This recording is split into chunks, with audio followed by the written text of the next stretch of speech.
She knelt in the straw, trembling, not from fear, but from cold, from hunger, from the weight of betrayal. Her eyes, once bright with royal confidence, now stared ahead at the pale wood of the scaffold. The crowd was silent, not out of respect, but because they wanted to hear the sound. That moment, when steel would meet flesh, the executioner had been imported. French, sharper sword, cleaner strike, or so they said. She paid for it herself, her own death, so it would be swift. Moments earlier, she had adjusted her hood, tucking in her hair so it wouldn't get in the way. She apologized to the man who would kill her. "I have come here to die," she said, "according to the law. But which law? Who decides when a queen deserves to die? And why did this king, Henry VIII, marry 6 women and send 2 of them to the block? What kind of man turns marriage into a death sentence? What really happened behind the walls of palaces and prisons?" This is the story they tried to whitewash, bury under titles and portraits. A story soaked in blood, stitched with betrayal, and haunted by whispers that never left the tower. 6 wives, 2 beheadings, 1 ruthless king, and you're about to hear the bloody truth. England in the early 1500s was a kingdom trembling on the edge of transformation. The Renaissance had arrived like a storm from the continent, bringing ideas, ambition, and a dangerous hunger for power. But it wasn't just art and architecture stirring the ground beneath the throne. It was religion, and it was Henry. Henry VIII became king in 1509, inheriting a secure throne, a powerful church, and a young bride, Katherine of Aragon. He was just 17, athletic, charming, the perfect portrait of a Renaissance monarch. But beneath the velvet and gold, the young king burned with something deeper, a desire for legacy, for immortality, through a son, a dynasty that would outshine any that came before. England was still Catholic, with the Pope in Rome, holding spiritual power over kings and commoners alike. But Henry's obsession with a male heir and the church's refusal to annul his marriage to Katherine when she failed to produce one would ignite a religious and political inferno, one that would set the entire country ablaze. To the court, the palace, the people, Henry VIII seemed divinely appointed. He had married the Spanish princess, won battles, and fathered a daughter, Mary. But daughters in Henry's mind weren't enough. He wanted a son. And when Katherine aged beyond childbearing years, his eyes wandered toward a woman who would change the course of English history forever, Anne Boleyn. Anne wasn't born to be queen. She wasn't even born to be noticed. Her father was a diplomat, her mother of modest nobility. Anne had been educated in the French court, clever, elegant, and politically astute. But what set her apart was her mind. Unlike other women at court, she didn't offer herself to Henry. She withheld. She debated him, challenged him, captivated him, and it worked. For nearly 7 years, Henry pursued her not just with passion, but with purpose. Anne refused to be a mistress.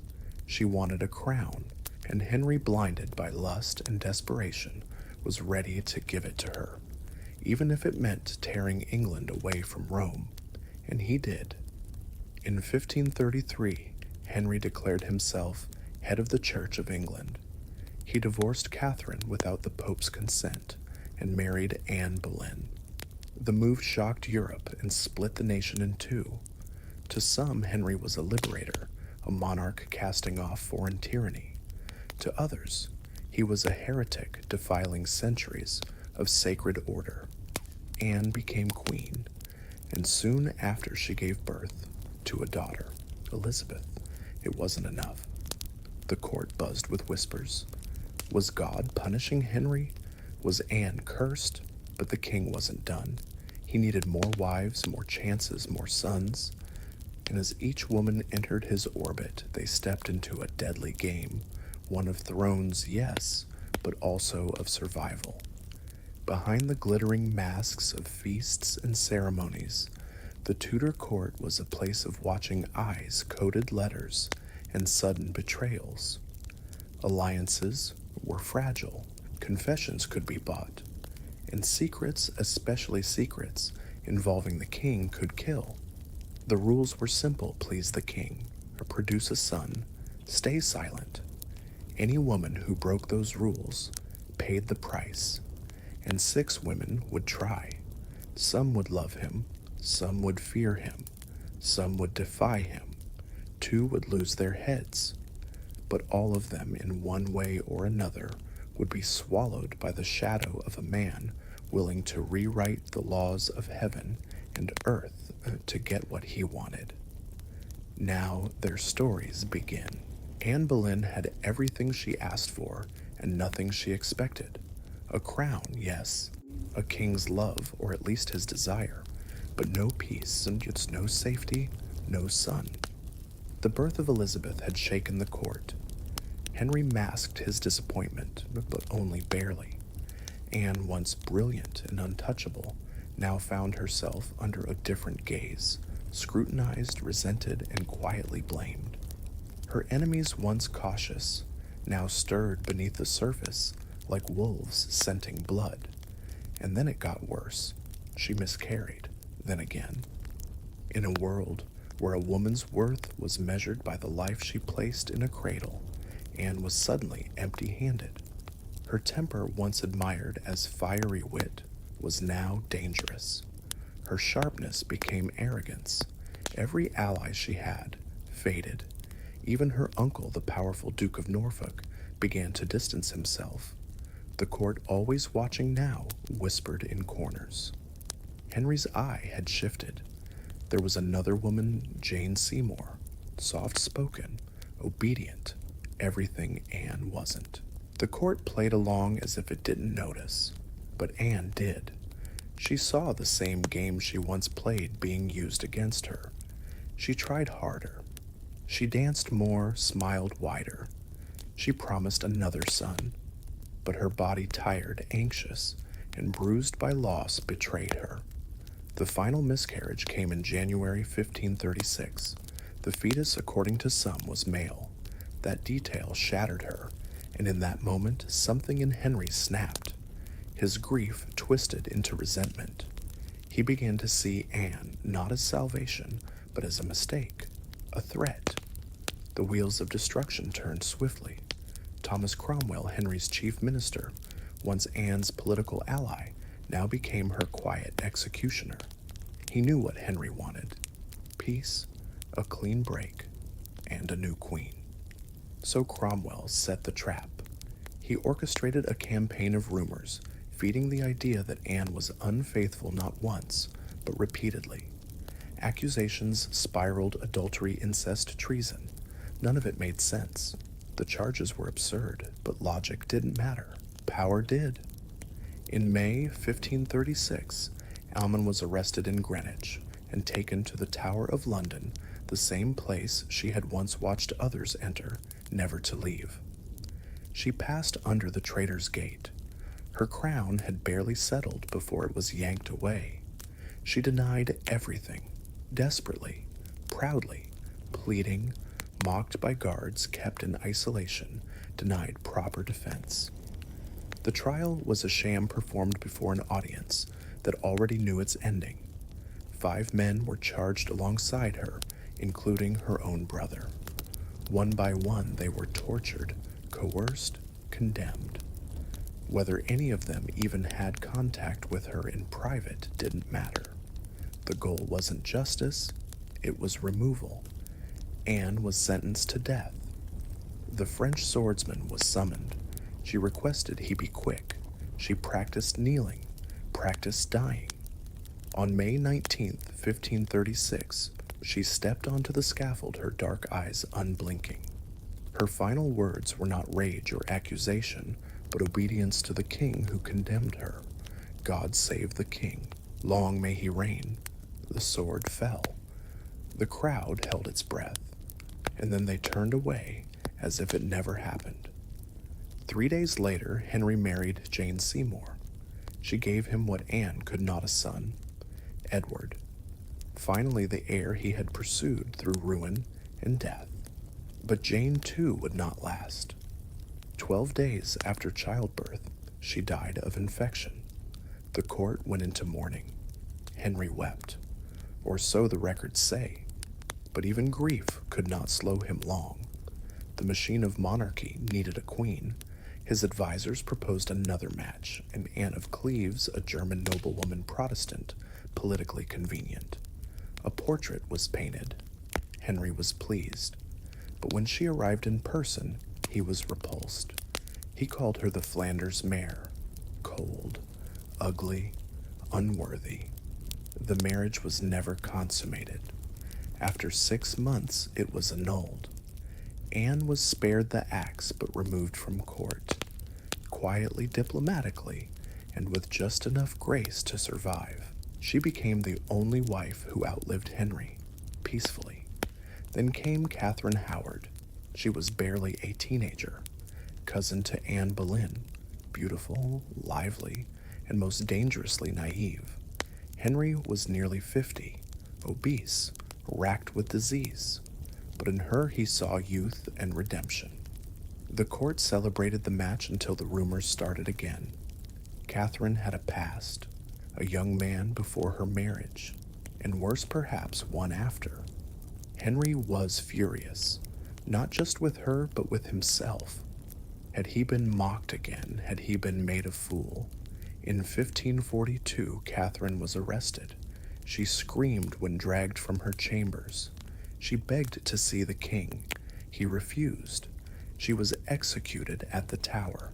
It's said she asked for the executioner's block the night before, so she could practice laying her head down. She was 19.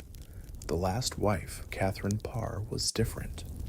Widowed twice, intelligent, devout. She married Henry not for love, but perhaps for duty or survival. She nursed him through illness, read to him, obeyed him, and she lived, barely. At one point, she was nearly arrested for her reformist religious beliefs, but she argued her way out, carefully, calmly. By the time Henry died in 1547, Catherine had outlasted them all. But what did it cost? Each woman had entered Henry's world with hope, with ambition, or simply as pawns in a larger game. Some dreamed of love, others were forced, but none were truly safe. Not when a crown was placed by a man who saw women not as partners but as vessels, as tools, as threats. The rise was fast, the fall faster, and the blood always fresh on the stone.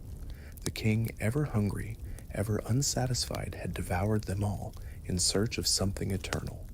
He never found it, but he left behind 6 broken stories, each echoing with fear, passion, and fate, each ending in silence. Each woman once adored was discarded when no longer useful. And now, centuries later, we still speak their names, not because of Henry, but in spite of him. The Tower of London has no ghosts, only memories. Stone doesn't need to wail. It simply remembers. And the women who came here, dragged through its gates, locked in its cold rooms, forced to listen to the hammering of the scaffold, left behind more than silence. They left blood, bone, breath.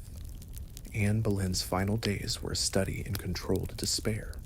Her wit never dulled, even as the walls closed in. In her cell she paced, prayed, laughed at strange moments. Her ladies watched helplessly as she unraveled in flickers, one moment regal, the next, trembling at the sound of approaching footsteps. The trial was not a trial. It was theater. Men sat in judgment, whose verdict had been written before the charges were drafted. She stood alone, accused of sleeping with 5 men, including her brother. The court wanted tears. She gave them defiance. I do not say I am guiltless, she told them, but I say I am not guilty of this.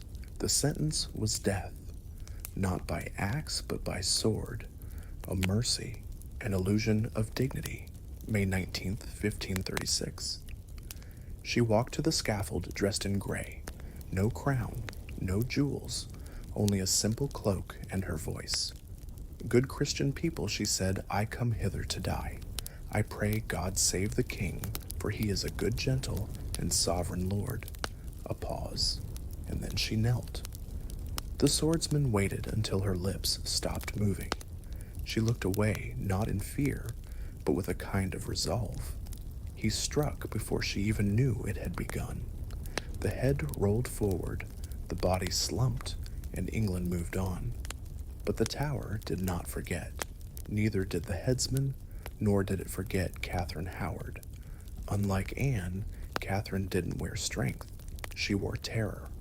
When she was arrested in 1541, she wasn't accused of ambition. She was accused of memory. A past relationship before Henry, maybe one after. No one cared about the truth, only that the king felt mocked, and when he felt mocked, people died. Catherine screamed when they came for her. She clawed at the door. She begged to see the king. She was denied. She collapsed screaming, I am only a child. But that didn't matter. She was queen, and the queen had embarrassed him. At the Tower, she had no trial, only days of slow, torturous waiting. Some say she lost her mind. Others say she didn't have much of it to begin with. But no one questioned her final request, a block be brought to her cell so she could practice. She wanted to be perfect in dying, since she had failed at everything else. On February 13th, 1542, she walked to the scaffold in white. A teenager, alone. She whispered before the blow, I die a queen, but I would rather die the wife of Culpeper. Culpeper, the man she may or may not have loved. He had been executed already, his head rotted on a spike as she spoke. The axe fell. Another silence followed. The crowds were less shocked this time.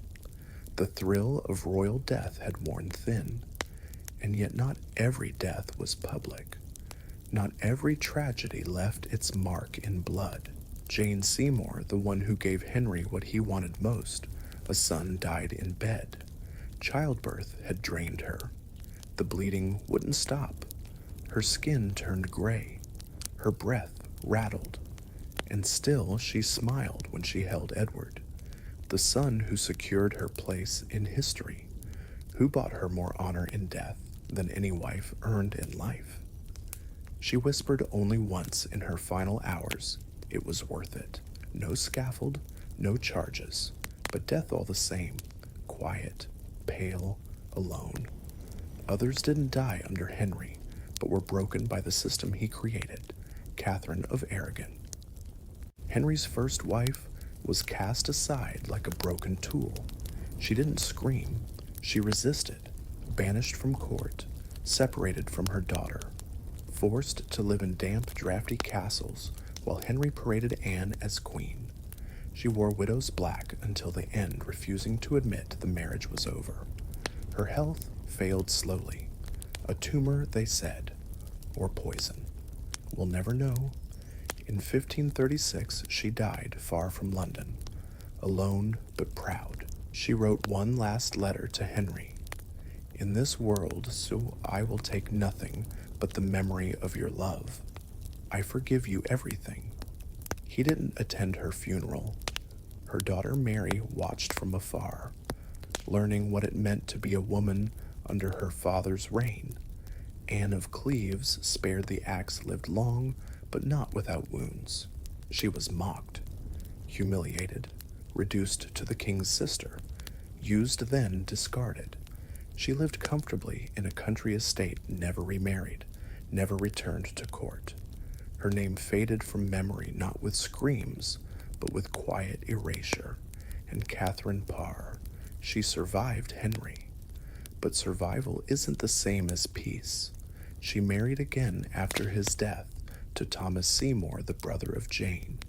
But her happiness was brief. He grew jealous, reckless, flirted with her stepdaughter, the young Elizabeth. When Catherine became pregnant, it was a miracle. But like Jane, she wouldn't survive it. She died of puerperal fever 6 days after childbirth. Her final words were delirious and bitter. "Oh my God, have pity on me. I am not worthy to die this way." She wasn't. None of them were. They were queens, yes, but they were women before they were crowns, and the machine that surrounded Henry VIII ground both into ash when it suited him. Their deaths were not just personal, they were political. Performances of power, warnings to others, examples of what happened when a woman's purpose, bearing sons obeying quietly, vanishing gracefully, was left unfulfilled. But the deaths did something else. They carved space into history, space where names should have been erased, space where silence should have won. Instead, we remember Anne, Jane, Catherine, Catherine, Anne, Catherine. We speak their names not to honor the king, but to reclaim the women. They walked into the fire of royal life, knowing it could consume them, and it did. But fire leaves embers, and embers, if remembered, burn forever. They called it a reign of glory, a golden age. The king who stood above Rome, the monarch who created a new church with nothing but will and fury. But buried beneath that legend are 6 lives bent broken and silenced. When Henry VIII died in 1547, his coffin was paraded through the streets of London with all the pomp a dying tyrant could command. Trumpets, banners, prayers. They buried him next to Jane Seymour, the one who had done what the others could not. His other wives forgotten, omitted from paintings, their faces scraped from family crests, their initials burned off old tapestries. Anne Boleyn's badge, once embroidered on royal linens, was replaced. Catherine Howard's letters destroyed. Catherine of Aragon, once Queen of England, was referred to only as the Dowager Princess of Wales. Even in death, he tried to control their memory. But history is slippery. It forgets what it's told to forget. And then years or centuries later, it remembers again. Letters began to resurface. Portraits tucked away in private collections reappeared. Eyewitness accounts scribbled by foreign ambassadors, ladies-in-waiting servants, survived the flames of censorship. Through these fragments, a different picture began to form. One not of wives, but of women. Anne Boleyn, once branded a seductress, and a witch, was re-examined. Historians uncovered her intelligence, her influence in pushing reform, her patronage of early Protestant texts. She wasn't just a victim, she was a force, and her daughter Elizabeth I would become one of the greatest rulers England ever knew. Catherine of Aragon, too, reclaimed her dignity, the Spanish princess who refused to lie, who chose exile over compromise. Her daughter Mary would take the throne and fight to restore Catholicism, not out of vengeance, but out of loyalty to her mother's legacy. Jane Seymour, long overshadowed by the son she gave Henry, emerged as more than a vessel.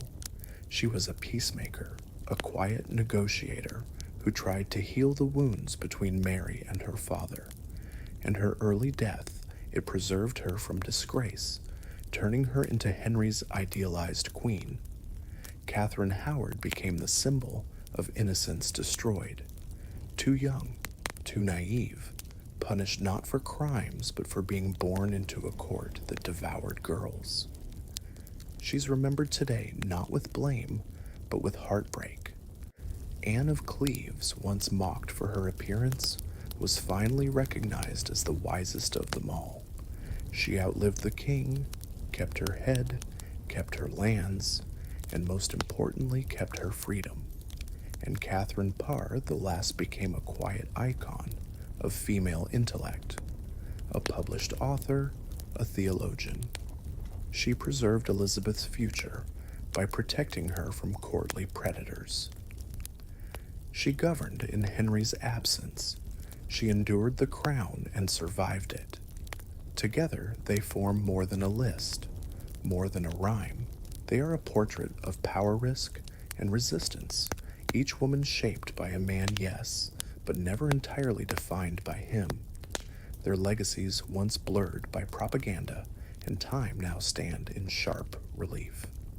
Modern historians, feminists, and storytellers have reclaimed them, not as victims, but as voices. And the museums, documentaries, novels, and films that surround them today are not memorials to Henry, but acts of rebellion against the silence he tried to leave behind. In the chapel, where Henry is buried, Jane Seymour lies by his side, but there is no statue, no tomb for the others. And maybe that's fitting, because their stories no longer belong to the crown. They belong to us. They remind us that power unchecked devours, that beauty is never protection, that love in royal hands can be weaponized, and that even in the most gilded halls, women have always walked a narrow line between worship and execution. History did not mourn them, but it remembers them now, not as queens who failed a king, but as women who endured a monster, and whose stories in the end refused to die. 6 women, 2 executions, 1 king who thought himself above judgment. But time does not forget. What began as marriages ended, as lessons etched into stone, inked into history, and whispered through the walls of old palaces. Henry VIII ruled with fire and fear, but it's the women he tried to silence that echo louder today. If this story chilled you, it should. But it doesn't end here, because what happened next, after Henry's death, was even darker. His son, Edward VI, ascended the throne as a child, and the struggle for power that followed would drag England into a spiral of poison coups and another queen who lost her head at just 16 years old. If you thought Henry's court was ruthless, you haven't seen what came after. Click here to uncover the story of Lady Jane Grey, the 9 Days Queen, and the betrayal that turned a crown into a death sentence. And if you haven't already, subscribe, because history isn't dead, it's waiting